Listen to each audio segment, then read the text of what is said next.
आता ह्याच्यात होतं तुम्हाला जरा मदत करतो.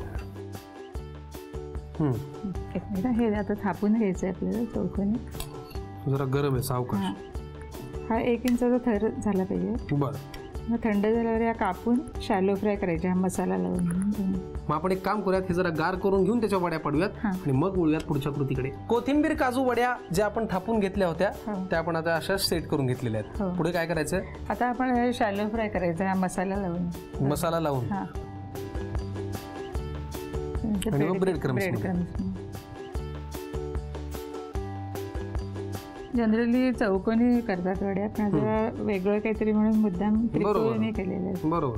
3 कोपरे आहेत ह्या वड्यांना, एक तुमचा, एक माझा, एक तुमचा. प्रेक्षक हो तुमचा, म्हणून हा त्रिकोणी. मी एक ट्राय करू का? हो,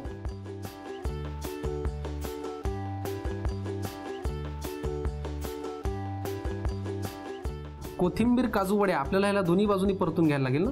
हो, दोन्ही बाजू म्हणजे जरा ते कुरकुरीत चांगल्या क्रिस्पी झाल्या पाहिजे. पण या खायच्या कशा सोबत?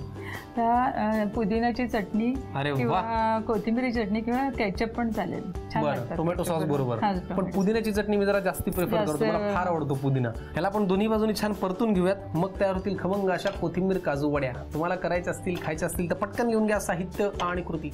काजू कोथिंबीर वडी बनवण्यासाठी लागणारं साहित्य: कोथिंबीर, बेसन, काजूची पावडर, हिरवी मिरची, हळद, लाल तिखट, मीठ, खडा मसाला, ब्रेड क्रम्स आणि चिंचेचा कोळ. कृती: प्रथम एका काचेच्या भांड्यामध्ये कोथिंबीर, बेसन, काजूची पावडर, चिंचेचा कोळ, हिरवी मिरची, हळद, मीठ, तिखट आणि पाणी घालून मिश्रण जाडसर भिजवून एकत्र करावं. बेसनाचं तयार एकत्रित मिश्रण गरम फ्राईंग पॅन वर घालून मिश्रण परतून घ्यावं. नंतर ट्रेला तेल लावून परतलेलं बेसनाचं मिश्रण त्यामध्ये थापून घ्यावं. मिश्रण थंड झाल्यावर त्याच्या वड्या पाडून घ्याव्यात. तयार वड्या मसाल्यामध्ये घोळवून आणि ब्रेड क्रम्स मध्ये घोळवून शॅलो फ्राय करून घ्याव्यात आणि सर्व्ह कराव्यात.